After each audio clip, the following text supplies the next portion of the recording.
1페이지 딱 하나만 보도록 하겠습니다. 일찍 끝난다는 말 안 했다. 이걸로 길게 늘어서 얘기할 수 있어요. 여기 이제 뉴턴의 운동 법칙 제 1, 2, 3법칙에 대해서 쭉 한번 얘기할 게 좀 많아요.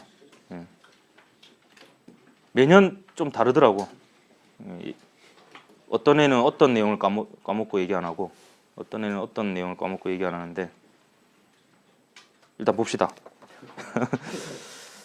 뉴턴의 운동 법칙에 대해서 먼저 얘기하기 전에 힘에 대해서 뉴턴이 어떻게 정의했는지 한번 얘기를 해보도록 하죠. 영어로 force, F로 많이 표기합니다. 정의는요, 물체의 모양 혹은 무엇을 변화시키는 원인입니다. 그래서 이 문장 자체가 이 단원 전체를 요약하는 문장입니다. 힘이라는 것이 무엇을 변화시키는 원인이 무엇일까요? 운동. 운동에 대해서 다루고 있으니까 맞아요. 운동 상태라고 얘기하기도 하고요. 근데 좀 더 정확하게 여러분이 1단원에서 배운 물리량 중에 하나를 얘기해봐요. 속도. 속도입니다. 속도. 그래서 운동 상태를 나타내는 게 가장 대표적인 물리량이 속도입니다. 속도. 그래서 적어도 물리원을 배웠다면 요거 하나 정도는 기억을 꼭 했으면 좋겠습니다. 힘을 가하면 속도가 바뀐다 라는 겁니다. 근데 뉴턴이 얘기한 거는 속도가 아니었고요. 조금 더 엄밀하게 얘기하면 운동량이었습니다. 그래서 힘을 주면 운동량이 바뀐다라는 게 뉴턴의 제2법칙인데요. 이미 얘기해버렸네요. 운동량이라는 게 질량과 속도의 곱이거든요. 근데 고등학교에서 여러분이 다루는 모든 예는 질량이 변하지 않는 경우만 다룹니다.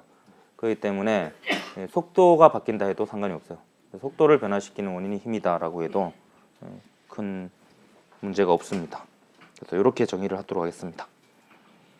단위는 뉴턴이 정했으니까 뉴턴이겠죠. 뉴턴입니다. 저보다 먼저 태어난 행운을 가진 자죠. 제가 발견했다면 옥이었겠죠. 1억.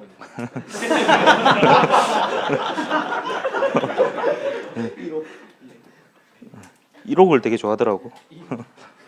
이상하게 이 폰트에서 다 웃어요. 신기해. 자, 뉴턴이라고 하고요. 힘도 벡터입니다. 크기하고 방향이기 때문에 여러분 벡터 표시할 때 화살표로 많이 표시하죠. 그래서 힘도 화살표로 표시합니다. 그래서 화살표의 길이로 크기, 방향으로 방향을 표시하고요. 벡터는 기본적으로 평행이동 가능하죠. 힘도 마찬가지입니다. 평행이동에서 더했다 뺐다 합니다. 그렇게 조작을 하고요. 근데 대체로요. 잘 안 지켜지는 경우도 있는데 대체로 힘이 어디에 작용하는지가 상당히 중요하거든요. 그래서 힘을 그릴 때 화살표의 꼬랑지를 힘이 작용하는 물체 안에다가 그리는 경우가 많습니다. 대체로는. 잘 안 지켜지는 경우도 있긴 있어요. 대체로는 힘이 작용하는 곳에 그 꼬랑지를 포함시키는 경우가 많이 있습니다. 그 다음 힘 중에 여러분이 좀 기억해야 될 힘이 있는데 물체에 작용한 힘을 모두 합한 힘을 알짜힘 혹은 합력이라고 그럽니다. 알짜힘 혹은 합력이라고 합니다.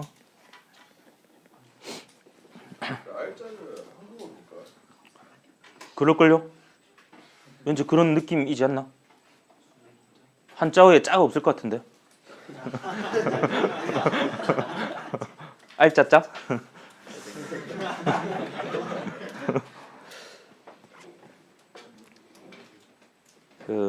알짜임이 순 우리말일 것 같네요. 합력은 한자어고 그죠? 요게 이제 중요한 이유가 그 물리 법칙이라고 불릴 수 있는 식이 이 단원에 3가지가 나오는데 그 세식에 들어가는 힘은 전부 다 알짜 힘입니다. 그 중에 오늘 하나를 배울 거고요. 그래서 요 개념이 중요합니다. 그럼 이제 바로 본격적으로 뉴턴의 운동 법칙 3개에 대해서 얘기를 하도록 하겠습니다. 뭐라고? 아, 네이버 검색창 같아요?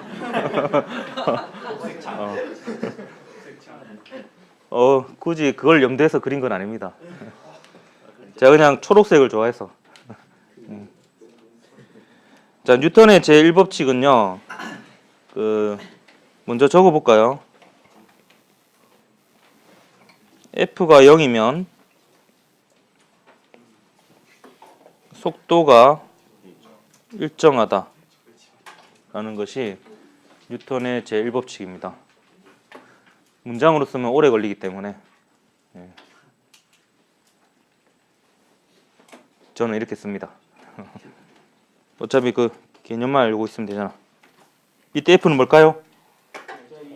예, 합력이라 쓰고 알짜임이라 읽을게요. 두 글자니까. 귀찮아. 합력이 0이면 속도가 일정합니다. 속도가 변하지 않는다는 거죠. 근데 힘의 정의를 한번 잘 생각해 보면 힘이라는 것이 속도를 변화시키는 원인이라 그랬잖아요. 그러니까 원인이 없으면 결과가 없을 거 아니야. 그럼 속도가 안 변하겠죠. 그런 논리입니다. 근데 속도가 일정한데요. 속도가 일정하다는 건 속도가 벡터거든요. 그렇기 때문에 크기와 방향이 모두 일정한 겁니다.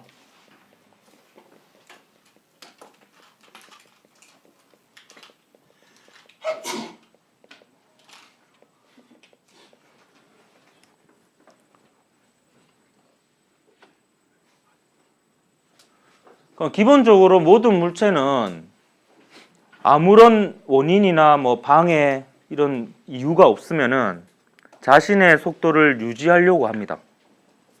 그래서 그 자신의 속도를 유지하려고 하는 성질에다가 이름을 붙여놨죠. 뉴턴이 붙인 건 아니고 그 전부터 있었습니다. 이걸 이제 관성이라 그럽니다. 그래서 뉴턴의 제1법칙을 관성의 법칙이다 이렇게 얘기를 하기도 하죠. 이 관성의 법칙은 그 갈릴레오의 관성의 법칙으로부터 가져온 건데, 근데 이게 책마다 조금 표현이 달라서 제가 하나 소개를 시켜주면 갈릴레오의 관성의 법칙하고 좀 차이점이 있다라고 적혀 있는 데도 있거든요. 그게 뭐냐면 갈릴레오의 그 사고 실험 있죠. 사고 실험 소개해주면 요런 레일에다가 공을 이렇게 떨어뜨리면 이게 쭉 이렇게 해서 같은 높이까지 올라가죠. 높이까지 올라가고 요거를 갖다가 이게 점점 이런 식으로 하잖아요. 그러면 얘는 다 같은 높이로 올라가는데 얘는 같은 높이가 없으니까 계속 간다. 이게 이제 갈릴레오의 관성의 법칙 그 사고 실험 과정이거든요. 근데 이게 이런 말도 있어요. 갈릴레오는 실제로는 직선 운동이라고 생각은 하지는 않았고, 얘가 이렇게 놔두면은 이 지구가 둥글잖아요. 그러니까 등속 원운동 할 거라고 생각을 했대요. 이게 지구가 둥그니까. 근데 이제 뉴턴은 등속 원운동이라 생각하지 않고 등속 직선 운동이라고 생각을 했습니다. 그래서 그런 부분에 차이가 있다라고 얘기하는 사람도 있더라고요. 그래서 그게 뭐가 맞는지는 모르겠네. 어쨌든 그 뉴턴의 제1법칙은 관성의 법칙으로 아무런 원인이 없으면 속도가 유지된다라는 게 이제 뉴턴의 제1법칙이고, 이게 물리의 시작이었습니다. 이게 왜 그러냐면 이걸로 이제 아리스토텔레스의 세계관이 깨진 거예요. 아리스토텔레스는 물체가 움직이려면 원인이 필요하다라고 생각을 했거든요. 우리 일상생활의 경험하고는 너무나 맞잖아요. 그 마트에서 이 쇼핑카트를 계속 밀지 않으면 멈추죠. 그래서 이 아리스토텔레스는 이 쇼핑카트를 밀면서 생각했겠죠. 이거를 이제 계속 밀지 않으면 멈추니까 뭔가 물체가 계속 운동하려면 원인이 필요하다라고 생각했는데, 이제 이 경험으로부터 벗어날 수 있었던 계기가 결국에 사고 실험이었다 이렇게 볼 수 있습니다. 모든 마찰이나 이런 게 실제로는 있지만 없다라고 가정하고 상상했을 때 얘가 영원히 움직일 것이다 이렇게 상상할 수 있었던 거죠. 지금 뭐 실험할 수 있죠. 우주 공간에서 해보면 되니까. 그러면 이 관성의 법칙 확인해 볼 수 있습니다. 뭔가 빠뜨린 것 같기도 한데요. 넘어갑시다. 자, 뉴턴의 제2법칙 보면 이게 이제 그렇죠. 뉴턴의 제2법칙 가속도의 법칙이라고도 하는데요. 왜 가속도 법칙이라고 하냐면은 뉴턴의 제2법칙으로부터 궁극적으로 구하려고 하는 게 가속도입니다. 그럼 가속도를 구하면 뭐가 좋으냐? 지난 1단원에서 배운 걸 생각해 보면요. 초기 조건을 알고요. 이 물체가 어디에 위치해 있고 속도가 얼마인지를 알고 가속도를 알면 임의의 시간 t초 이후에 이 물체의 위치와 속도를 알 수 있습니다. 그러니까 다 알게 되는 거죠. 그래서 이제 물체의 운동에 대해서 다 알게 해주는 식이다 해서 이걸 운동방정식이라고도 합니다. 운동방정식. 식은 대단히 간단해요. ma 이꼴 f입니다. ma를 먼저 쓰는 게 편리합니다. 왜냐하면 ma는 하나예요. f는 여러 개일 수가 있는데 합쳐야 되니까. 왜냐하면 f는 합력이거든요.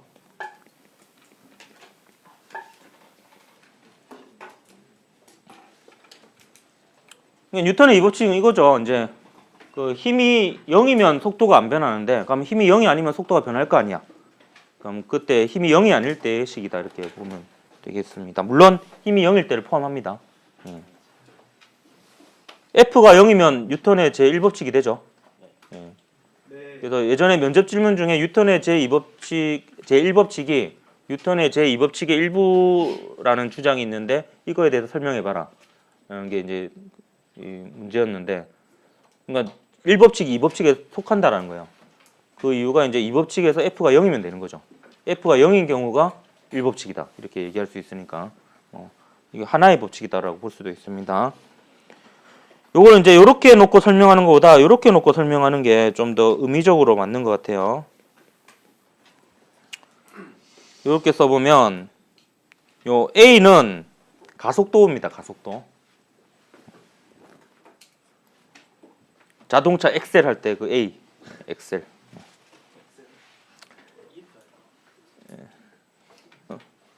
엑셀 할 때 E가? A 아이가?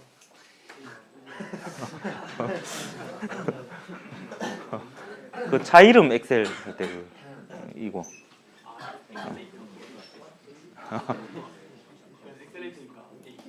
예.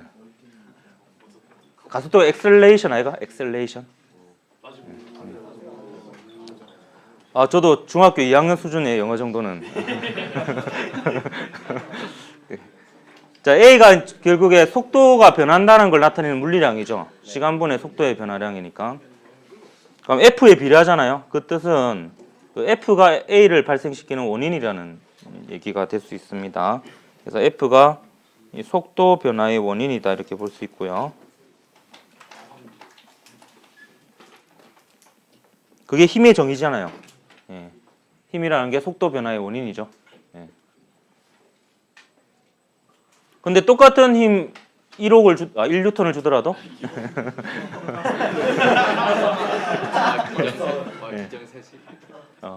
의도적으로 그랬어요.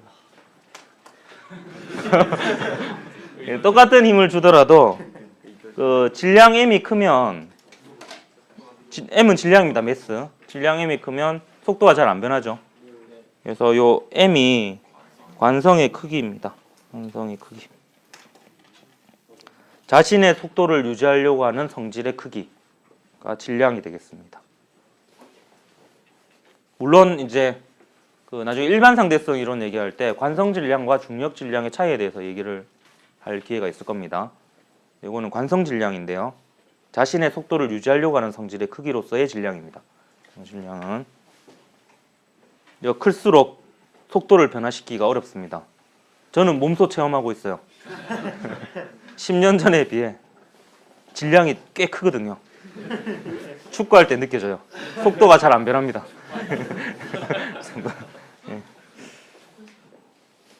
M은 커지고 F는 줄어들고. 그러니까 A가 현저히 떨어졌습니다. A가. 자, 뉴턴의 제2법칙의 의의에 대해서 좀 얘기를 할게요. 이거는 되게 상당히 중요하니까 좀 역사적으로 큰 의의를 가지고 있습니다. 우선 제가 생각하기에 가장 큰 의의는 제뿐만 아니라 이제 여러 사람이 생각하는 의의인데요. 뉴턴이 그 인류의 세계관을 바꿔 놓았습니다. 어떻게 바꿔 놓냐면 뉴턴 이전의 시대에는 지상에 있는 물체들을 움직이는 법칙과 천상에 있는 달과 해와 별을 움직이는 법칙이 분리되어 있었습니다. 당연히 분리되어 있을 거라고 생각을 했습니다. 왜냐하면 신의 세계니까, 하늘은. 그러니까 뉴턴이 어찌 보면 이제 그 신, 종교로부터의 약간 이 구속에서 많이 벗어나게 해준 인물이다, 이렇게 볼 수 있습니다. 왜냐하면 이걸 하나로 통합시켜 버렸죠. ma 꼴 f로 그 지구에서 떨어지는 이 사가의 운동과 이 달의 궤도 운동을 똑같이 설명하게 됩니다. 물론 이제 중력 법칙하고 합쳐져 가지고요. 그래서 이제 하나의 법칙으로 이 지상에 있는 사가와 하늘에 있는 달의 움직임을 설명하게 된 거죠. 그래서 법칙을 통합시켜 버렸습니다. 그래서 신의 권위를 매우 떨어뜨린 사람이다, 이렇게 볼 수 있고요. 물론 근데 그 뉴턴은 종교를 가지고 있었다 그래요. 그리고 그 물리에 대해서 연구한 것보다 연금술에 대해서 연구한 시간이 훨씬 더 길답니다. 그래서 뉴턴을 마지막 연금술사다, 이렇게 표현하기도 하거든요. 실제로 그 시간을 투자한 그 시간 양은 그 물리를 연구한 시간보다 어떻게 하면은 금을 만들까? 뭔가 저는 이 동질감이 느껴지는데요. 어떻게 하면 로또에 당첨될까? 그래서 이제 연금술에 많은 시간을 투자했다고 합니다. 어쨌든 그 이 세계관을 바꿔줬고, 이게 기계론적 세계관이래요. 이 세계관을. 왜냐하면 A를 알잖아요. ma 꼴 f로부터 그 초기 조건을 알아요. 그럼 미래를 알 수 있습니다. 그래서 그 20세기의 이제 물리학자들은 19세기, 20세기 물리학자들은 충분히 측정 기술과 뭐 이런 뭐 컴퓨터 이런 것들이 발달하면 미래를 예측할 수 있을 거라 생각을 했습니다. 왜냐하면 정해져 있을 거라 생각하는 거예요. ma 꼴 f대로 움직일 거니까. 근데 지금은 이제 그 생각 자체가 과학적으로 안 될 거라고 생각하고 있습니다. 이 양자역학이 큰 영향을 줬죠. 양자역학은 확률이죠. 확률이기 때문에 이렇게 될 수도 있고 저렇게 될 수도 있는 거예요. 근데 양자역학도 어떤 측면에서는 결정론적 세계관을 가지고 있습니다. 그래서 이 운명이 있을까요? ma 꼴 f. 저도 예전에 그 대학원 수업에서 들은 내용인데 우주 탐사선 있죠. 그 우주 탐사선도 요 식으로 다 한대요. 요 식으로. 원래 아인슈타인의 일반 상대성 이론에 의하면 이런 식으로 식이 바뀌었거든요. 정확한 식은. 근데 또 여러 가지 고려해야 될 사항이 생겼는데 시간 지연 효과라든지. 근데 이걸 안 쓰고 이걸 쓴대요. 왜냐면 어차피 계산대로 안 움직인대. 여러 가지 이제 측정할 수 없는 변수로부터 이 탐사선이 궤도를 좀 이탈한답니다. 그러면 그때그때 위치를 측정해가지고 조금씩 수정하면서, 그래서 실제로는 그게 되게 아름답지 못하다 그러더라고요. 약간 노가다성이 있대요. 보내는 게. 그래서 대략은 맞춘 다음에 이렇게 좀 미세 조정을 하는 것 같아요. 이렇게. 그런 뜻이요. 뭔가 계속 빠뜨린 듯한 느낌이 들지만 넘어갑시다. 그래서 이게 과학 이론이 역사적으로 보면 과학의 어떤 위대한 발견들이 인류의 그 세계관이나 역사 자체를 좀 크게 바꾸는 이런 일들이 많이 있었습니다. 그래서 뉴턴도 그 중에 이제 한 명이었죠. 그래서 보통 이제 기계론적 세계관을 이제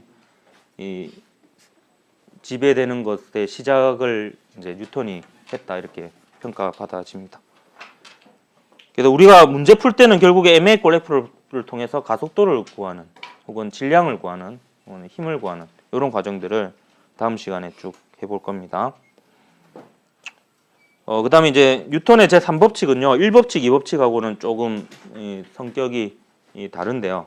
힘에 대해서 한 번 더 언급하고 있는 이 법칙입니다. 이 뉴턴의 제3법칙은 이렇게 표현할 수 있습니다. 제가 가장 짧은 문장을 찾았거든요. 힘은 상호작용이다. 이 문장을 보고 바로 이거야 이렇게 이게 제일 짧게 적을 수 있겠군. 힘은 상호작용이다. 힘은 쌍쌍파티다 이런 표현도 있었는데 그건 좀 너무 좀 그래서 힘은 상호작용이다. 실제로 한때 그 힘이라는 표현 대신에 상호작용이라는 표현을 쓰자라고 했던 적이 있는데 약간 흐지부지 된 것 같습니다. 흐지부지. 그게 약간 흔적이 남아 있어요. 그 나중에 표준 이론에 가면 강한 상호작용, 약한 상호작용 이렇게 표현하죠.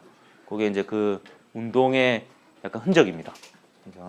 그래서 작용 반작용 법칙을 좀 더 강조하기 위해서 상호작용이라고 표현하자 이렇게 주장한 적이 있습니다. 힘은 항상 쌍으로 존재합니다. 쌍이 없는 힘은 가짜 힘입니다. 그게 대표적인 게 관성력인데요.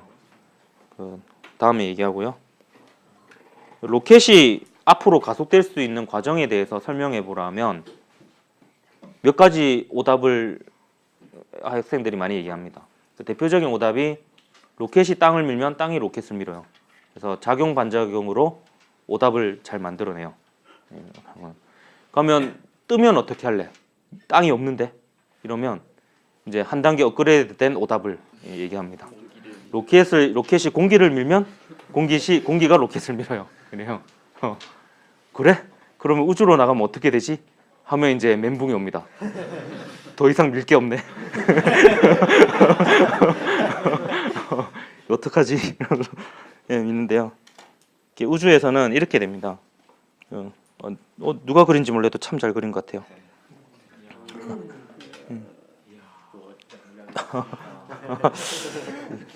자, 여기 연료통입니다. 누가 봐도 연료통이죠.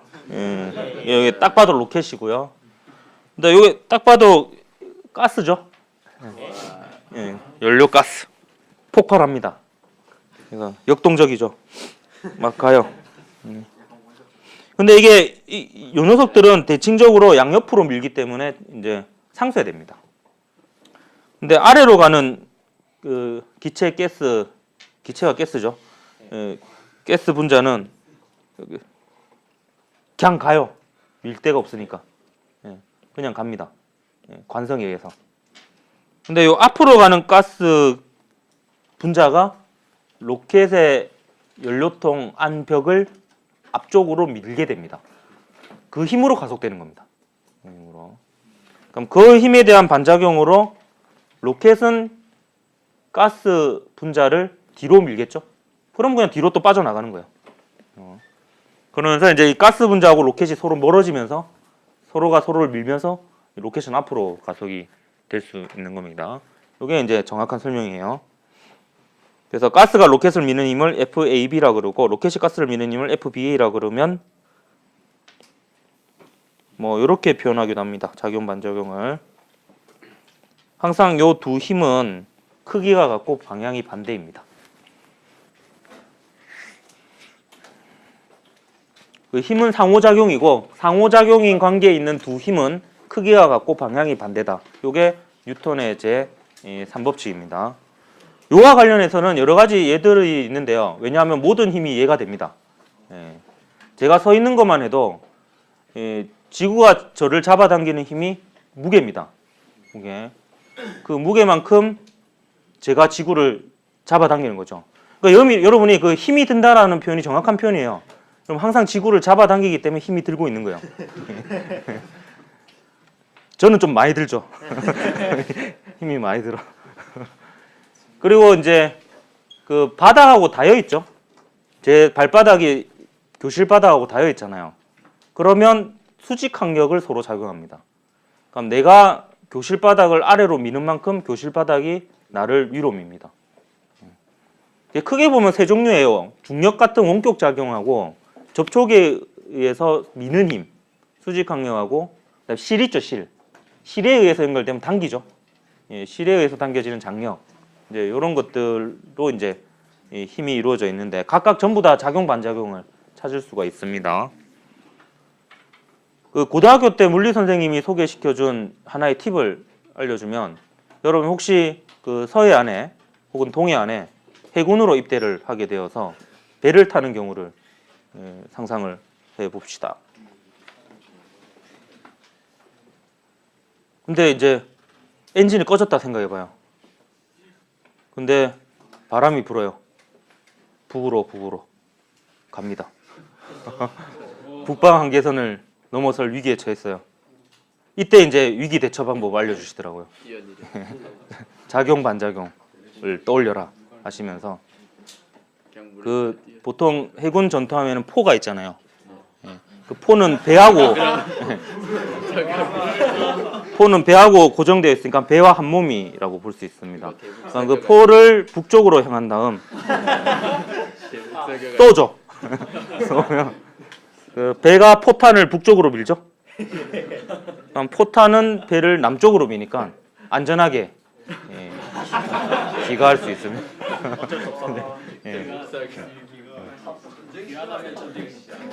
아 그거는 모르겠고. 야 그 농담은 농담처럼 받아들여야 된다.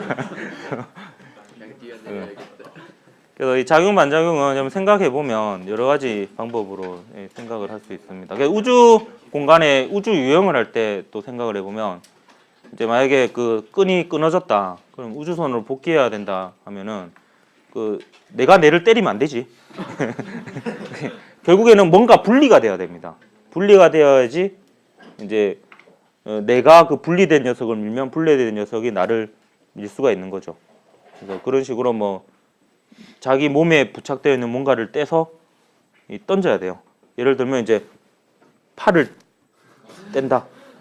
팔을 던지면 내가 팔을 밀면 팔이 나를 밀잖아요. 그러니까 내가 가고 싶은 방향과 반대 방향으로 던져야 됩니다. 아 산소 공급기 괜찮네. 질량이 꽤 크니까 세게 밀 수가 있습니다. 예. 그래서 아니 그거 던지는 게 아니라 그리고 이제 그 영상을 내가 넣는다고 하면 뭐 그런 것도 있고요. 그 어떤 애니메이션 보니까 그런 게 되게 잘 표현되어 있던데, 그래서 이제 우주 공간에서 이제 얘나 비슷한 상황이에요. 위기에 처했을 때 그 주인공이 총을 쏘면서 이게 그 밀더라고요. 근데 총은 좀 문제가 있는 게 그게 저도 궁금해요. 근데 주인공은 그 우주복도 안 입었으니까 그 정도는 뭐 봐줄 수 있을 것 같아요. 이게 약간 탐정물이었는데 뭐였는지 기억이 안 나네. 그다음에 여러분 그 헬리콥터 있죠. 헬리콥터도 여러분 많이 틀리는데 그 헬리콥터가 뜨는 이유도 얘나 똑같습니다. 요거는 공기 맞아요. 그 프로펠러가 공기를 아래로 밀면 공기가 프로펠러를 위로 밀기 때문에 뜰 수 있는 겁니다. 그래서 헬리콥터는 우주에서 날 수가 없습니다. 헬리콥터는. 그래서 그 우주 전쟁에서 프로펠러로 가는 우주선들은 다 사기예요. 그 다음 시간에 그 뉴턴의 제2법칙 연습부터 보도록 합시다. 아둔의 창의력이 네.